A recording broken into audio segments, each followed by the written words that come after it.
الحمدللہ رب العالمین والصلاة والسلام علی خاتم النبیین اما بعد فاعوذ باللہ من الشیطان الرجیم بسم اللہ الرحمن الرحیم الصلاة والسلام علیک یا رسول اللہ وعلی آلک واصحابک یا حبیب اللہ الصلاة والسلام علیک یا نبی اللہ وعلی آلک واصحابک یا نور اللہ۔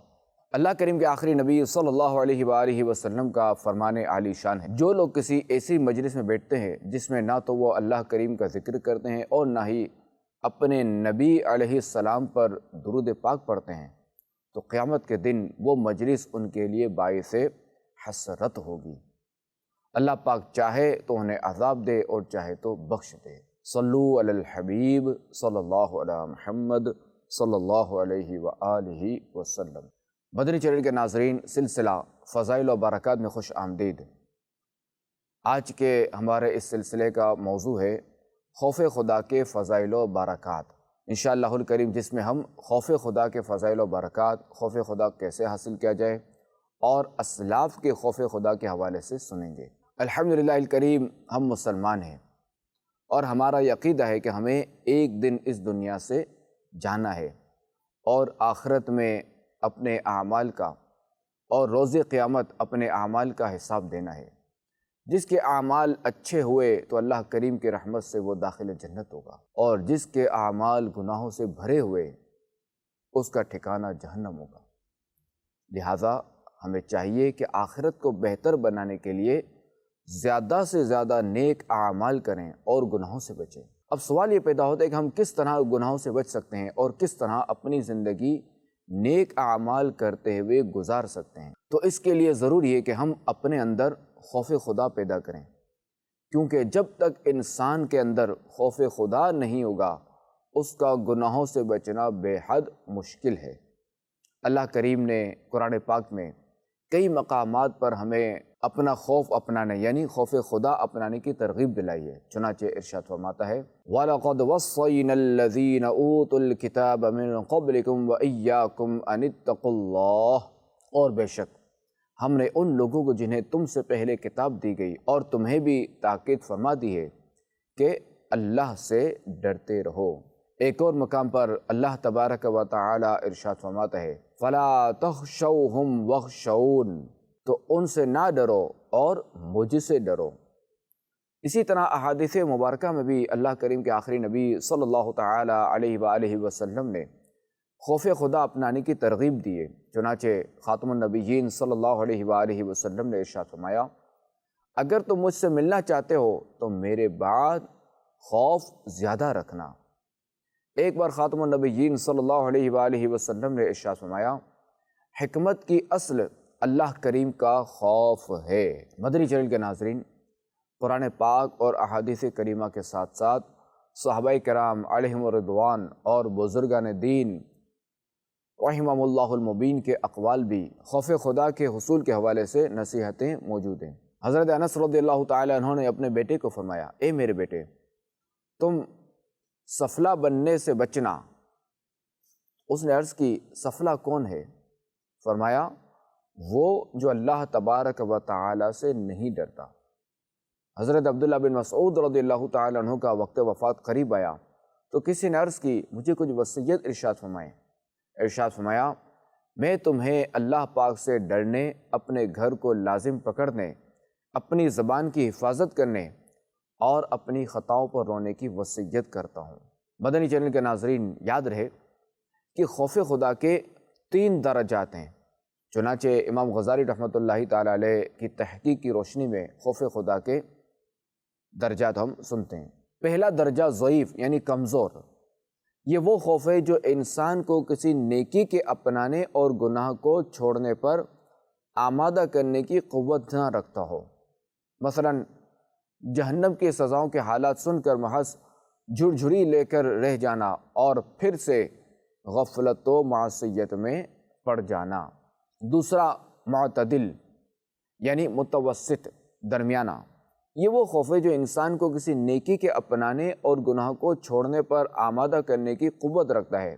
مثلا عذاب آخرت کی وعیدوں کو سن کر ان سے بچنے کے لیے عملی کوشش کرنا اور اس کے ساتھ ساتھ اللہ کریم سے امید رحمت بھی رکھنا۔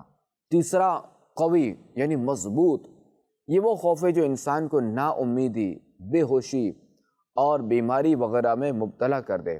مثلا اللہ پاک کے عذاب وغیرہ کا تذکرہ سن کر اپنی مغفرت سے نا امید ہو جانا۔ ان سب میں بہتر درجہ معتدل ہے، کیونکہ خوف ایک ایسے تازیانے یعنی جانور کو مارنے والے ڈنڈے کی مثل ہے جو کسی جانور کو تیز چلانے کے لیے مارا جاتا ہے۔ لہذا اگر اس تازیانے کی ضرب اتنی ضعیف ہو کہ جانور کی رفتار میں ذرہ برابر بھی اضافہ نہ ہو تو اس کا کوئی فائدہ نہیں ہے، اور اگر یہ ضرب اتنی قوی ہو کہ جانور اس کی تاب نہ لا سکے اور اتنا زخمی ہو جائے کہ اس کے لیے چلنا ہی ممکن نہ رہے تو یہ بھی فائدہ مند نہیں، اور اگر یہ معتدل ہو یعنی درمیانہ ہو کہ جانور کی رفتار میں بھی اضافہ ہو جائے اور وہ زخمی بھی نہ ہو تو یہ ضرب، یہ مار بے حد مفید ہے۔ مدنی چینل کے ناظرین، ہمارے دلوں میں خوف خدا کیوں ہونا چاہیے؟ اس کے لیے تو یہی کافی ہے کہ اللہ کریم ہمارا خالق و مالک ہے، وہ ہم سے آخرت میں حساب لے گا، اس کی پکڑ بہت مضبوط اور عذاب بہت سخت ہے، لیکن یہ انسان کی فطرت ہے کہ جب تک اسے کسی چیز کے فوائد نہ بتائے جائیں یا کسی چیز کے بدلے میں اسے کچھ حاصل نہ ہو تب تک وہ اس کی طرف مائل نہیں ہوتا۔ اس لیے اب خوف خدا کے فضائل و برکات بیان کیے جاتے ہیں تاکہ ہم اس کی طرف مائل ہوں۔ قرآن کریم میں کئی مقامات پر خوف خدا رکھنے والوں کے لیے انعامات اور فضائل بیان کیے گئے۔ قرآن پاک میں ایک مقام پر اللہ تبارک و تعالیٰ سے ڈرنے والے سعادت مندوں کو بارگاہ الہی میں قرب پانے والا قرار دیا گیا ہے۔ چنانچہ ارشاد ہوتا ہے، ان اکرمکم عند اللہ اتقاکم، بے شک اللہ کے یہاں تم میں زیادہ عزت والا وہ ہے جو تم میں زیادہ پرہیزگار ہے۔ اس آیت کریمہ میں واضح طور پر بیان کیا گیا ہے کہ جو اللہ سے ڈرنے والا ہے وہی اللہ کے زیادہ قریب ہے۔ اسی طرح ایک مقام پر فرمایا گیا کہ خوف خدا دنیا و آخرت میں کامیابی کا سامان ہے، جیسا کہ ارشاد ہوتا ہے، الذین آمنوا وکانوا یتقون لہم البشری فی الحیات الدنیا وفی الآخرہ، وہ جو ایمان لائے اور ڈرتے رہے ان کے لیے دنیا کی زندگی میں اور آخرت میں خوشخبری ہے۔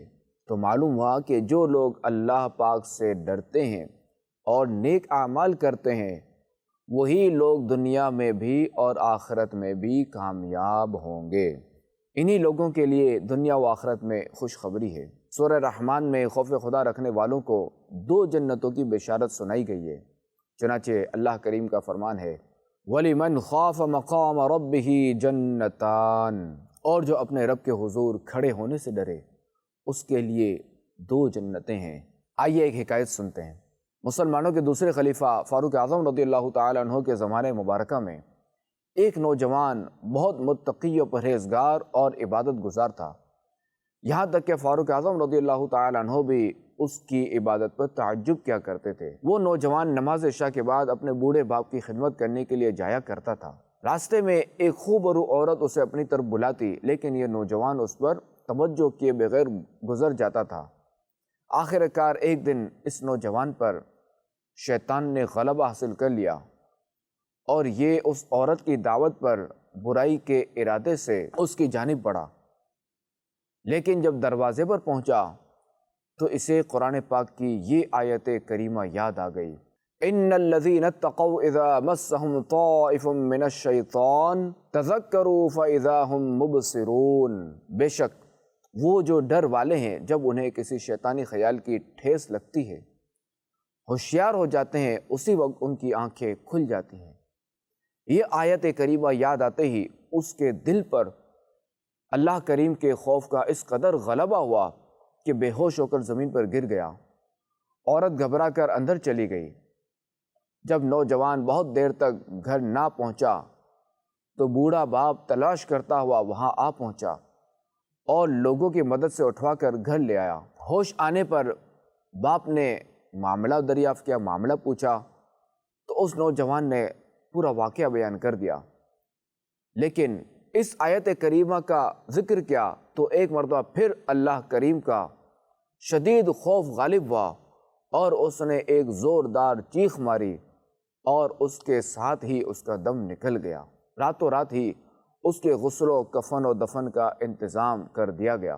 صبح جب یہ واقعہ مسلمانوں کے دوسرے خلیفہ فاروق اعظم رضی اللہ تعالیٰ عنہ کی خدمت میں پیش کیا گیا تو آپ رضی اللہ تعالیٰ عنہ اس کے باپ کے پاس تعزیت کے لیے تشریف لے گئے اور فرمایا ہمیں رات کو ہی اطلاع کیوں نہ دی، ہم بھی اس کے جنازے میں شریک ہو جاتے۔ اور اس نے عرض کہ امیر المؤمنین آپ کے آرام کا خیال کرتے ہوئے مناسب معلوم نہ ہوا۔ آپ نے فرمایا مجھے اس کی قبر پر لے چلو۔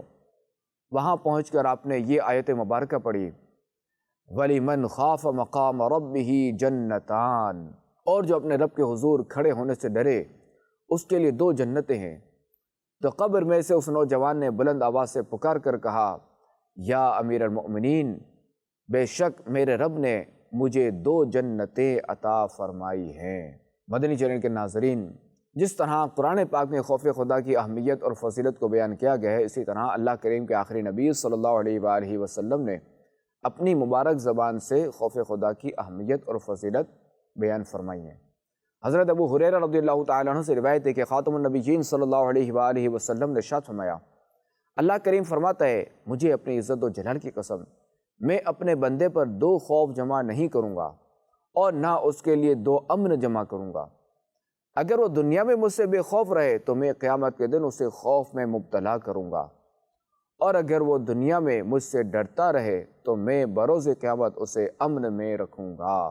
مدنی چینل کے ناظرین، خوف خدا رکھنے والے بندے پر اللہ پاک کا کیسا کرم ہوگا کہ جو بندہ اس دنیا میں اللہ پاک سے ڈرتا ہے تو آخرت میں اللہ کریم اسے بے خوف کر دے گا۔ کل بروز قیامت اسے کسی قسم کا خوف نہ ہوگا، حالانکہ قیامت کا دن ایسا ہولناک دن ہوگا کہ ہر بندہ اللہ پاک کے غضب سے کانپ رہا ہوگا۔ ہر ایک کو بس یہی فکر ہوگی کہ کسی طرح آج میں بخشا جاؤں، میری جان بچ جائے، مگر جو خوف خدا والے ہوں گے انہیں کسی قسم کا کوئی خوف نہیں ہوگا۔ مدنی چینل کے ناظرین، سوال یہ پیدا ہوتا ہے کہ ہم اپنے اندر خوف خدا کیسے حاصل کریں، اپنے اندر خوف خدا کیسے پیدا کریں؟ تو اس کے لیے ضروری ہے کہ ہم یہ کام کریں۔ سب سے پہلے تو اللہ کریم کی بارگاہ میں سچی توبہ اور اس نعمت کے حصول کی دعا کریں، یعنی اللہ کریم کا خوف ہمیں مل جائے اس کی دعا کریں۔ نمبر 2، قرآن عظیم اور احادیث مبارکہ میں خوف خدا کے جو فضائل بیان ہوئے ان کو اپنے پیش نظر رکھیں، اپنی نظروں میں رکھیں، اپنی توجہ میں رکھیں۔ نمبر 3، اپنی کمزوری اور ناتوانی کو سامنے رکھ کر جہنم کے عذابات پر غور و فکر کریں کہ میرا یہ کمزور بدن جو دنیا کی معمولی سی تکلیف برداشت نہیں کر پاتا، وہ جہنم کے سخت اور ناقابل برداشت عذاب کو کیسے سہے گا؟ اس لیے مجھے اللہ پاک سے ڈرنا چاہیے اور آخرت کی تیاری میں لگ جانا چاہیے۔ نمبر 4، خوف خدا کے حوالے سے اسلاف کے واقعات کا مطالعہ کریں۔ نمبر 5، ایسے لوگوں کی صحبت میں رہیں جو خوف خدا کی صفت عظیمہ سے متصف ہوں۔ اور نمبر 6، ان 5 چیزوں کو حاصل کرنے کے لیے آپ دعوت اسلامی کے دینی ماحول سے وابستہ ہو جائیں۔ دعوت اسلامی کے جو قافلے سفر کرتے ہیں آپ ان قافلوں میں سفر کریں، نیک اعمال پر عمل کریں تو انشاءاللہ الکریم آپ کو خوف خدا حاصل ہو جائے گا۔ اللہ کریم سے دعا ہے کہ اللہ کریم ہمیں اپنا خوف عطا فرمائے، اللہ کریم ہمیں گناہوں سے بچنے اور نیکیاں کرنے کی توفیق عطا فرمائے۔ آمین بجاہ خاتم النبیین صلی اللہ علیہ وآلہ وسلم۔